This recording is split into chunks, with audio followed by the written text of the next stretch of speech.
Hey all, it's Linda. Welcome back to my channel. For today's video, I am going to be doing the Content Creator Confessions tag. So this was recently created by my lovely friends Sarah, Better Off Red, and Kate from Kate the Great Beauty. They did this video over on their channels. I'm going to link theirs down below so you can watch the original videos, which I highly suggest watching. Highly entertaining stuff right there. But what I really liked about this tag is that it got into some of the juicier questions that I feel like some people avoid. I would even say maybe I avoid them sometimes, you know what I mean? It's just like, I don't particularly like drama. I don't particularly like confrontation. But I'm going to be completely legit, completely honest with you as always, and I thought this was a really fun way to do it. But if this is your first time to my channel, hi, my name is Linda and I am a cruelty-free beauty YouTuber, and I always want to help you decide whether or not makeup, skincare, hair care is worth it, whether it's drugstore priced, luxury, high-end. I just want you to spend your money wisely. Also, 2022 is my very first low buy year, so I'm being really careful about the stuff I bring into my collection, really trying to use up what I have, to use the good stuff, and only bring something into my collection if it's super unique or just if it makes me really, really happy and not just buy mindlessly anymore. So if you're into that, as you're watching this video, if you're liking it, I'd love if you hit the subscribe button and become a part of the Rockstar fam, but let's jump right into these questions. I love how juicy these are. Also, this feels weird. I don't know if I'm one of those girls who can pull off these like cute ponies. I feel like a cone head. Question number 1. How do you feel about the term influencer, and do you feel you are one? I have no issues with the word influencer at all because I think of an influencer as one who influences, and I don't necessarily think that it should necessarily be just influences you to make a purchase. I think it could be influences you in any way. Like, I know this sounds cheesy and very broad, but I almost think teachers are influencers, you know what I mean? But as far as like the actual definition of the word, right, where you're talking about somebody who is probably influencing you to buy, I have no issues with the word because I think that it was a thing even before YouTube was a thing. You know, maybe you would see people on TV, you know, saying, oh, I love using my new Maybelline Stay Fit foundation, and a commercial is also influencing you to buy things. So while not all YouTubers are commercials, I do think that it's a different way of letting you know what kind of stuff is out there to buy. Like when I used to read magazines when I was a teenager, right? I would read YM magazine. Shout out to YM. I miss it so much. I loved YM. I loved 17 back in the day. You know, all those. They would say, here are the hit things for spring. So 17 was an influencer then, you know? And I never once thought, oh God, I don't want to buy that because 17 magazine will have done their job and maybe they'll get some extra money if I buy it. I never once thought that. So I'm absolutely fine with the term influencer. Do I think that I am one? I guess so. Yeah, I guess I am, because I have always loved being able to test out products. And when I really like them, I tell everyone I know about them. Like, ask my friends. It's embarrassing. I'll be like, you guys all have to try this eyeshadow palette / concealer / foundation. So to be able to talk to a group of people who already love makeup and skincare as much as I do and be like, you guys have to freaking try this, I kind of love it. So yes, here I am, Linda, influencer. Number 2, how did you decide to become a content creator? So I kind of always wanted to be one. In the early 2000s, I'd say like 2000 to 2010, I was really, really big into LiveJournal. I know so many of you from LiveJournal, we've shouted it out before, from either the MAC Cosmetics community or Eyeshadow Sluts. Yes, it was called Eyeshadow Sluts. But back then it was a community where we would all kind of influence each other, you know what I mean? And we would all post our looks and be like, this is the eyeshadow I used in the crease on the waterline, blah, blah, blah. And everybody would just kind of share tips and tricks, right? So then YouTube started becoming a thing. And so many people from that community went onto YouTube and they started doing tutorials and everything like that. And this is before you could make a career on YouTube. So these were a lot of people I considered to be friends or acquaintances, you know, going on YouTube and becoming officially content creators. And I was like, I really, really, really want to do that. But I was so nervous because I was convinced that, you know, you had to be perfect to get on YouTube, and you don't, obviously. But that's what I was like, I need to have the good camera. I need to have the good lighting. So I waited and waited and waited. And finally, I was working at a newspaper and I was in the advertising department, and one of our clients was CoverGirl. And CoverGirl was like, we want to send a bunch of products over to you and have somebody from your team create a video showing how to use them. And I was like, oh, pick me, I'm the one. Mr. Killer, please pick me, I'm the one. So they did. And in 2013, I posted my very first video. Oh my God, that was 9 years ago. Oh, next year is my 10-year anniversary on YouTube. How did that happen? But anyway, I posted a video using these like shadow sticks, and that's it. I was hooked on YouTube. I was hooked on YouTube from then on out. So that is how I decided to become a content creator. Number 3, what is your experience with knowing other creators in real life, good or bad? I have not had a single bad experience. Every single one that I have met, whether it was in a setting where it was a meet and greet, because I have met a couple in like a meet and greet, or whether it was we became friends later in real life, I have never had a bad experience. Now, hold on a minute. Here's where it's like mildly juicy. I have a creator, okay, and I am going to mention them by name, that I met them in person for the first time. I want to say it was like 2015. So again, YouTube was not huge yet, but these are people that I talked to through LiveJournal and then was able to meet in person. It might have even been before 2013. It might have even been before 2015, but I was going to New York City with my husband just on a regular trip, and I found out that a bunch of influencers that I follow were going to be there in a team, and these were people I talked to offline a little bit, and I was like, would you guys mind if like we met up for a little bit? They were like, sure. So I went and I hung out with, now we're going to talk old school today, with Say Anything Brooke, Joy Meets World, Peach Relude, X Sparkage, I think Soundly Awake was there for a little bit. So was Susie. Oh my God, what was Susie's handle? I think it was like Mac NC40 at the time. These are like the OGs, okay? They are the OGs. And I was nervous as hell, okay? I am a little bit of a socially awkward person, but I was nervous as hell. But everyone was so open and welcoming, except the only one that I kind of felt like wasn't was Leisha X Sparkage. And I felt like she was a little bit standoffish, and the social anxiety in me was like, oh my God, she doesn't want me to be here. I'm encroaching on her friend's space. I'm encroaching on her time. Oh my God, I'm such an idiot, blah, blah, blah, blah. And I took it all internally. So I got home and I wrote this like LiveJournal post about like how much fun I had. And I was like, yeah, there was only, one person that I think, wasn't as friendly, blah, blah, blah. And I wrote about how I thought that like Leisha kind of didn't want me to be there. And then Leisha responded and she was like, oh my God, I am so sorry I made you feel that way, blah, blah, blah, blah, blah. Long story short, Leisha and I still talk to this day, and we kind of laugh about how I thought that at first. And she's like, yeah, you thought I was such a bitch. It's like, well, I'm sorry, but she wasn't a bitch at all. But I'm making this so long. I do have some obviously really good friends now that I have met through YouTube and all that. Of course, Sarah from Better Off Red, Kate from Kate the Great Beauty, Michelle Wong, Jen from Jen Loves Reviews. And there have been people that I've met a few times. I've met Bailey Sarian a few times, has always been really sweet. As far as ones that I want to meet though, just to throw that in there, I would love to meet Candy Johnson and give her a big old hug. But yeah, I've never had a really bad experience. Number 4, and this is going to be kind of short. I feel like this was put in there as a juicy question, and I don't know. It's not juicy to me because it's just, let me read it. Do you accept sponsorships, and how do you feel about them? Yes, I accept sponsorships, and how I feel about them is if you like a creator, you should have no issues with sponsorships because that is your way of supporting them. All you have to do is watch and interact, and if you like the product they're talking about, then buy it through their link. I kind of don't understand why someone would think that sponsorships are bad. Now, if you think that the person is lying, that's a completely different story. That's a completely different story because that's your issues with that particular influencer and how you feel about them and whether you trust them or not.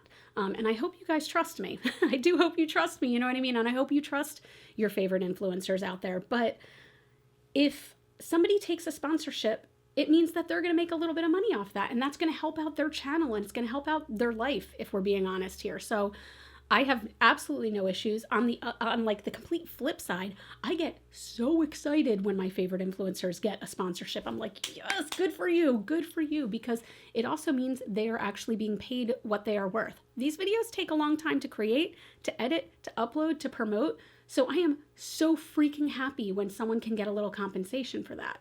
Number 5. Have you had an experience with a brand that left a bad taste in your mouth? Yes. Oh my God, yes. Now, I've gotten my fair share of ones that are like, hey, babe, we want you to promote this random product on Amazon. And you're like, that's freaking odd. And they don't use your name and they're not direct. And you can tell they just copied and pasted that email to 9,000 people. And also, I probably get, I'd say about 2 to 5 emails a day from companies that are like, hey, we want to send you X product that is worth about $15 and you make an entire video about it, okay? And I'm like, no.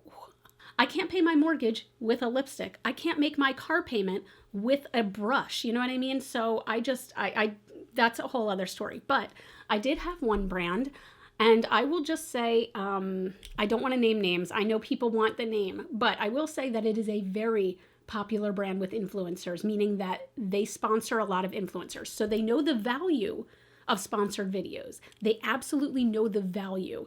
And I have never seen them advertise anywhere else except on YouTube videos. I even know several friends, and this is no shade against them, several people in general who have worked with this brand. But this brand emailed me and they were like, we love your videos. We really want to be a part of it. Please, let us know your rates. And I said, okay, my rates are this.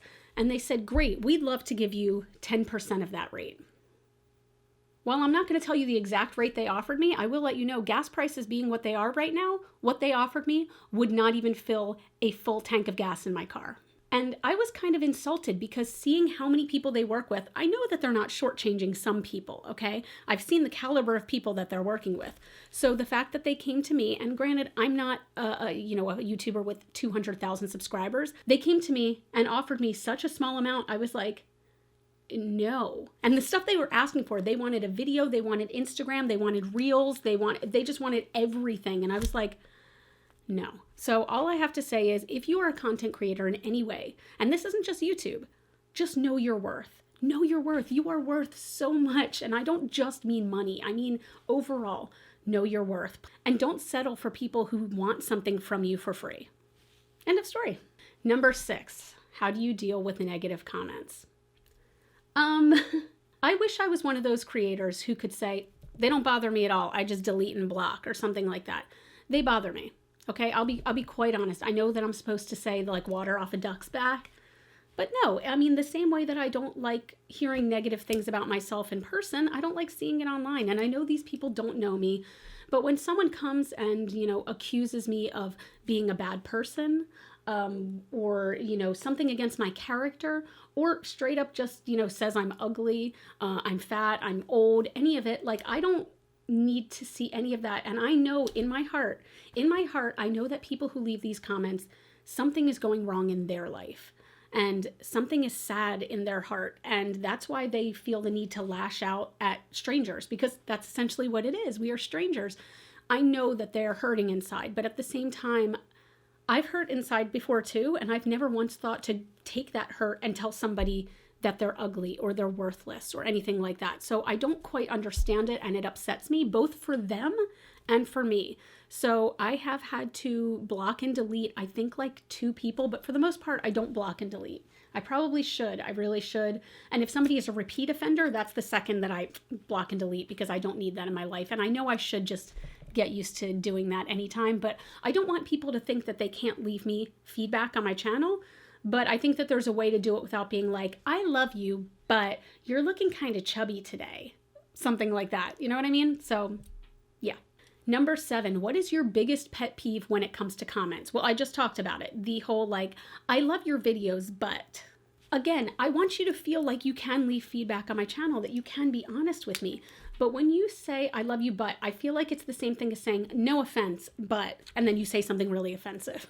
So if you love a creator, but you see a video of theirs that you're not into, unless it's highly offensive to you, like for example, if they slip out and they say, oh, that's the R word or something stupid, you can say that. Please feel free to say that. But if it's just like, oh, I don't like that you just talked about this lipstick brand, then just move on. There's no need to comment on that. There's no need to bring someone else's day down. Do you know what I mean? But always feel free that you can leave feedback to somebody, but make it positive feedback. Like, when's the last time you went up to somebody, or you went on Google, for example, and instead of bashing a restaurant that gave you bad service, you found one that gave you great service and you left them a positive comment? So I don't know. I'm not trying to be like good vibes only. Think about your negative comments before you leave them. Think about what that's going to feel like to the person, you know?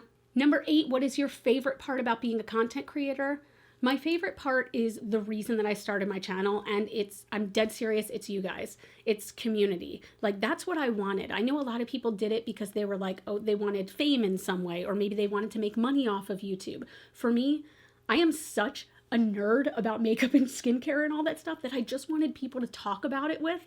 And that's you guys. I can talk to you about it, and I freaking love it. Like, when we have discussions in the comments, when you guys make product recommendations, like, it's genuinely like we are all friends in real life and just sitting around and having a good old bitch sesh about makeup. Like, oh my God, I would love to do that someday. Like, if I ever get to a level where people give a shit about a meet and greet, I just want to have it at some restaurant where we can all stuff our faces while talking about makeup, because that is my happy place. That is such my happy place, talking to you guys and having this community. Like, it really means a lot to me. Number 9, what is your least favorite part about being a content creator? And I would say it's the pressure I put on myself. I absolutely do. I do work a full-time job. So like right now I am filming this. It is 6:53 a.m. and I get to work at 9 a.m. So the time is hard, and like the pressure I put on myself, like you have to have out 2 videos a week every single week. They have to be good videos. You have to edit them really well, blah, blah, blah. Like, putting together videos takes a lot of time, and I put a lot of pressure on myself for that. And that's hard. But then again, I do that in a lot of things. Like at my 9-to-5 job, I put so much pressure on myself to be like the best I can be and to always be useful and to be, you know, somebody that is considered indispensable, you know, and that's what I want to be here too. I do. So yeah, my least favorite part is definitely the pressure I put on myself. Number 10, do you edit your own content? And if so, do you enjoy it? Yes, I do edit all my own content. Do I enjoy it? I'd say, God, this is like piggybacking off the last answer. When I have time, I really enjoy it. Like, I love putting in like little quirky things and little weird things, little zoom in, zoom out, all that kind of fun stuff. But when I don't have as much time, I don't enjoy it as much. You know what I mean? Like, I know that there are big content creators, like let's say Jaclyn Hill, who have their own editors. And I am so jealous of that too, because the thing is, I would say I enjoy filming and talking to you all more than editing. But at the same time, I think I would have trouble giving up the control of editing, because there's a certain way, like, I like it to look. There's certain like choppiness that I like it to have. And I would have a hard time giving up that control. But yes, I do edit my own videos. Number 11, where do you draw the line in regards to social media? So I think I'm trying to think of the way to say this. I guess you'd say location. So as you all know, I've talked about this before. I live in Baltimore, okay? Baltimore is a very, very big area. And I, take pretty good confidence in, like, I'm not going to tell you which area of Baltimore I live in.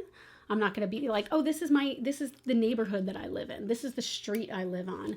And also, like, I found myself on social media, sometimes I'll be like, oh my God, I went out roller skating today. And someone will be like, what rink were you at? What days do you go?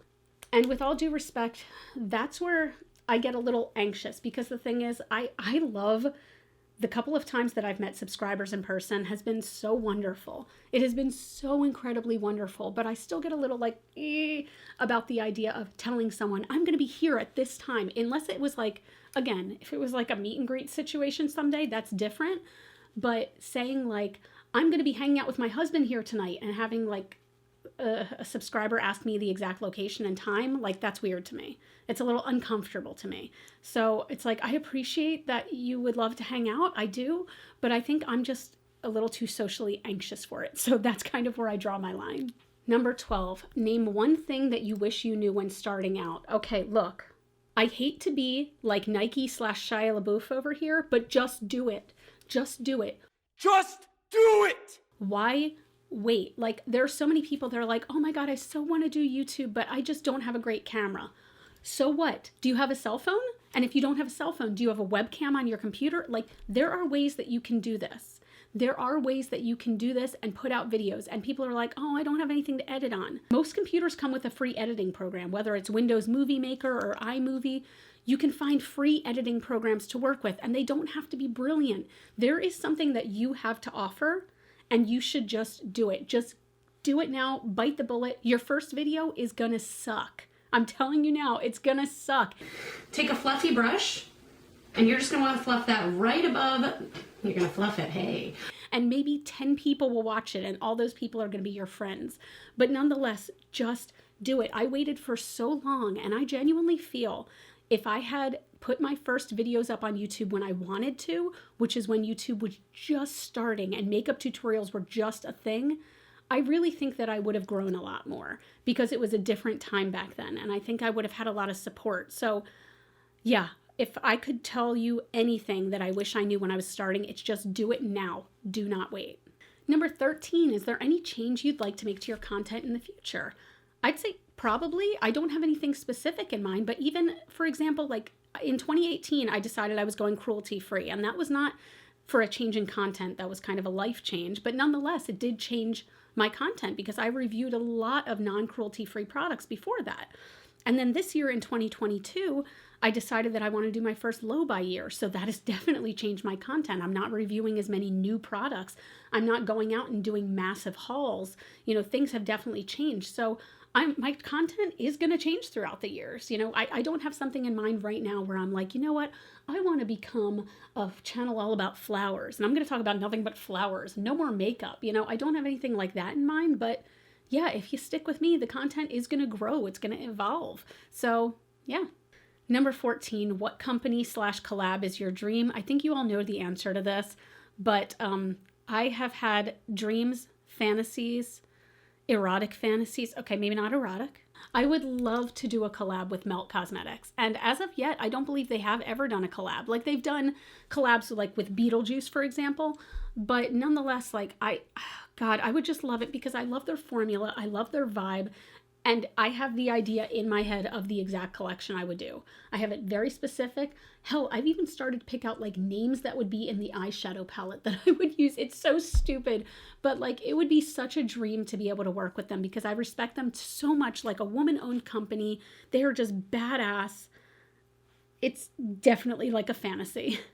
Number 15, what other creator do you admire / want to work with? So I will say I've been lucky enough that I've gotten to work with some creators that I like hella admire. I've gotten to do collabs with Michelle Wong, with Kate the Great, with Sarah from Better Off Red, with Samantha March. You know, I got to do one with Heather Austin. I got to do one with Angelica Nyqvist. Like I've got a collab coming up soon that I'm really excited about.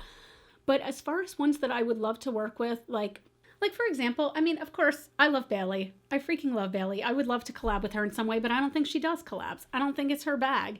And you know, there are other ones that I absolutely admire and would love to, again, I'd love to at least meet them.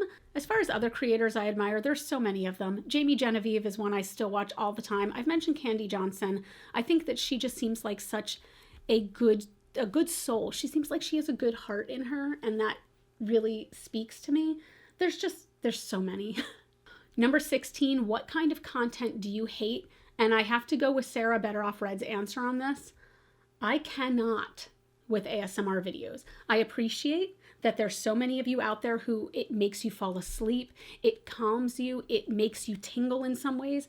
It literally makes me want to vomit. Just to kind of reinforce my answer, I watched an ASMR video last night and it was to do with like hair and things like that. But the very first thing that they did was there was a table where they spread out what's the word I'm thinking of? A towel. They spread a towel on the table and they just kept running their hands across the towel, and they had a very high-powered microphone. Let me see if I can make the noise.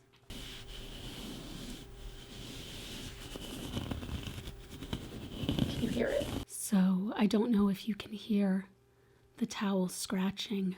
But seriously, it just made me nauseous. It actually made me nauseous. I was so nauseated. It grosses me out. Congratulations, I'm glad you like it. There is a space for you here on YouTube. This is not an ASMR space. Number 17, have you ever had to deal with cancel culture? If so, how? So have I had to deal with cancel culture? I will say that as of right now, no, I have not. Might happen in the future. But I will say, like, I hate the phrase cancel culture because I do believe, first of all, I do believe that people should be held accountable for their actions. And I do believe that, you know, the public should know about certain things. And I am thankful for, you know, when certain brands have done something really crappy, I'm glad to know about it. But there is a place where I sort of like, I'm torn, okay? The place where I'm kind of torn though is, okay, let's take an example. There was an influencer who very recently, it came out that they supported a cause that is frankly quite stupid. Like, I'm sorry. I'm not trying to say opinions are stupid, but this opinion was particularly stupid. But it came out that they supported this cause, and people jumped on them and they said, you really need to discuss this more. And that is what I agree with. I believe that if somebody is going to support a cause that is very divisive, especially one like this, then they should come out and be like, yes, this is how I feel, or that's not quite how I feel, or I'm so sorry, I've learned now that more about that situation. I believe all of that. But then what people did is they put 1,000 posts on Reddit about this influencer and said, this is every brand this influencer has ever worked with, okay? Here's a form letter I've written, and here's the email addresses of all these contacts. Everybody, message all these brands and tell them, we don't want you working with this influencer anymore because they're racist and blah, blah, blah, blah, blah. And I do believe people should be held accountable for their actions, again. But at the same time, I can't imagine the amount of energy that would go into, like, let's say me, and I feel like I keep mentioning, let's say Sarah, my friend Sarah, okay? Let's say I found out Sarah was she really hated bunnies, okay? Like, bunnies infuriated her and she despised them, okay? And I was really angry about that. I can't imagine the time it would take for me to go, okay, you know what? I'm going to go ahead and I'm going to look at every video Sarah's ever done and every brand she's ever worked with. And then I'm going to go and I'm going to find these brands on the internet and I'm going to find the contacts for all these brands. Then I'm going to spend my time to write out an email form letter. Then I'm going to post this all on Reddit in as many places as I can think of to try to gather a crowd to go email these places. Like, the amount of time and energy that takes, think of what you could be doing with that energy. Okay, think of the positive things that you could be doing out in the world with that energy and with, like, all of that power that you have. Do you know what I mean? And again, I can't stress this enough. People should be held accountable for their actions, but I don't believe sometimes in the mob mentality of it all. And I get torn on that because it's stressful, because I don't believe that they should go under the radar. And I'm so glad that some things have been brought to my attention that I wouldn't have known about. But then I think, like, maybe this person is just, these people are just so uneducated a lot of the times. They're so uneducated. I have personally had a situation where I was close to a certain influencer and I found out certain things about them, and there was like kind of a mob jumping on them at the time. So I messaged them privately, like, this is the way I work. And I was like, hey, so this is what I'm hearing. I would love to give you a chance. Like, this is just us talking, to explain, like, is what I'm hearing correct? You know, are people getting it wrong? Like, please, like, tell me tell me person to person how you feel about it. And that person came back and said, basically they just said, you know, they felt they were being jumped on and blah, blah, blah. And they defended that their opinion was correct and everything like that. And to be honest, that influencer and I, somebody I would consider a friend, we did part ways because I couldn't agree with a lot of the things that they believed in hardcore. And that person felt like they were being canceled. And maybe they were, to be honest, maybe they were. But the way that I approach it from my end is I want to talk to you one-on-one and give you the chance to, like, to kind of explain yourself in that way, because maybe we can have a dialogue about it. And maybe I can be like, okay, so you think that it's this, but let me also tell you my opinion and why I feel that way. And then we can have a dialogue about it instead of just being like, nope, you're wrong, fuck off. So that's it. I know that this was a talky video, but it felt kind of good to get it all out. And I feel like a lot of times I do come across, again, as like, good vibes only. Don't leave negative comments. Don't put negativity into the world. Peace, brother. But that's not necessarily what it's about. It's just about, like, the energy, though, that you do put into this world it can be amazing. It can do glorious things. So just think about that. Anyway, if you've done this tag, I would love if you'd post your link to your video in the comments below. I love watching these, or just answer some of these questions in the comments below. I want to know what you all think. Like, what do you feel about cancel culture? What influencers or creators do you really love? Like, which ones do you really admire? That's one I really want to know, because don't tell me about the ones that you hate. Please, I will say that. Don't put in the comments about the influencers you hate. Tell me about the ones that you love, whether it's new love or whether you've loved them for years. Tell me all about it. But that's it. If you did like this video, I'd love But that's it. If you did like this video, I would love if you'd give it a thumbs up. That does help out my channel. Or again, I would love if you'd subscribe and become a part of this fam. You all can follow me on Facebook, Twitter, and Instagram. Those are all GlitterFallout. And as always and forever, you are super freaking rock stars. And I love you so much with my whole heart. And I'll see you in the next video. Bye.